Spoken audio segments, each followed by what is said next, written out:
Let's talk about storytelling. If you really want your content to pop, to take off, the secret, it's not just what you say, it's all about how you say it. So, I've got a question for you. A really simple one. Do you want your content to perform better? Like, really perform? To actually grab people's attention and just not let go? Well, the answer is actually pretty simple, but it's incredibly powerful. You need to tell better stories. And that's exactly what we're going to do today. I'm going to walk you through 6 essential techniques that I promise will completely change the game for how you create. All right, let's dive right in. First up, the narrative engine. Seriously, this is the thing that drives every great story. I'm talking blockbuster movies, viral videos, you name it. This is the core. We call this the dance, and it's exactly what it sounds like. A constant back and forth between context, what's happening, and conflict, an obstacle, a challenge. So why on earth does this work so well? Well, it's all about brain science, really. Every time you introduce a conflict, you basically create this open loop in your viewer's brain. And our brains hate open loops.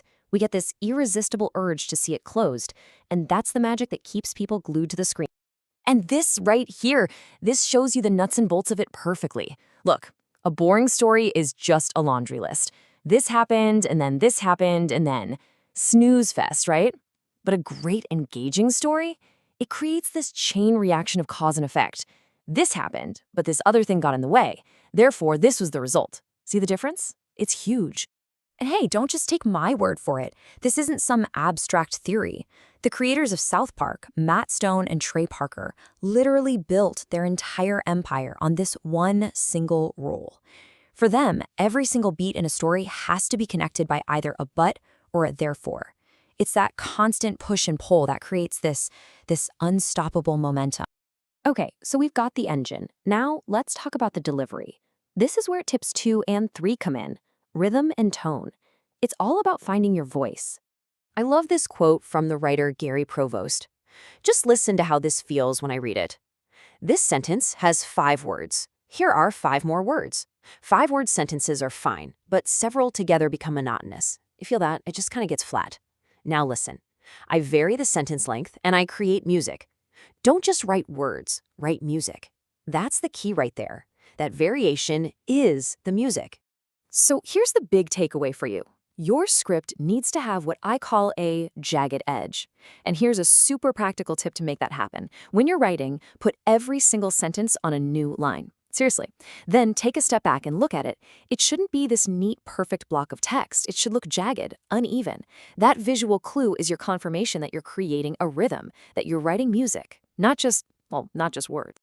Now, rhythm works hand in hand with tone.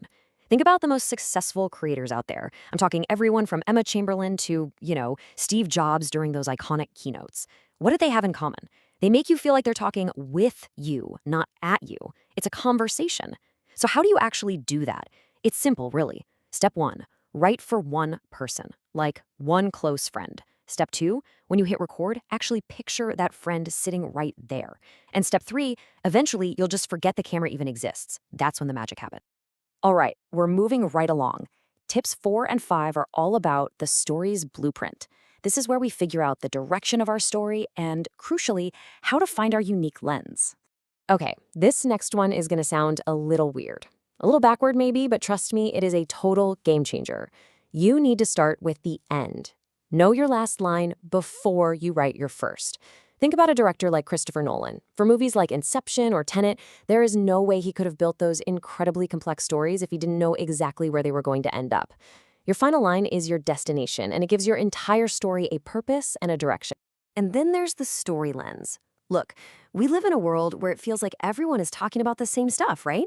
So your unique angle, your spin, that's your only real advantage. I like to think of it like a prism. A common topic is just a plain white beam of light.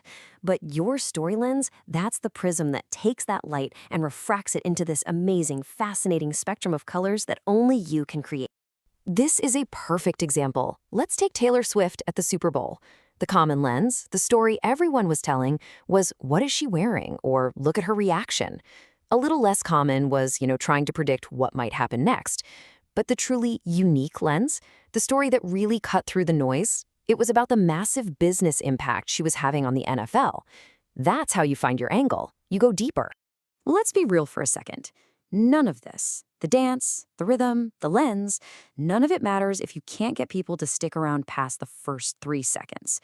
Which brings us to our 6th and final tip, the all-important hook. And to understand hooks, you have to understand one simple but really profound biological fact, and it's this. Your eyes are way, way faster than your ears. So what does that mean for us? It means you have to show while you tell.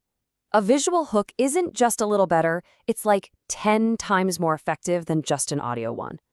Think about it.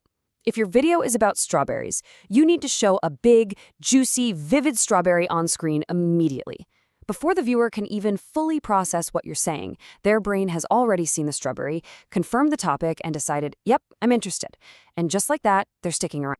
So it really boils down to 2 simple rules for a killer hook. Rule number 1, be punchy. Your very first line has to signal exactly what the content is about. Get rid of those vague, clickbaity teasers like, you'll never believe what happens next. Just get to the point. And rule number 2, be visual. Always, always, always complement what you're saying with a visual on screen that confirms the topic in a split second. Okay, let's do a quick recap. This is your new storytelling toolkit. First, you've got the dance, using but and therefore instead of and then. Next, find your rhythm and tone by varying sentence lengths and just talking to a friend. For direction, remember to start with the end.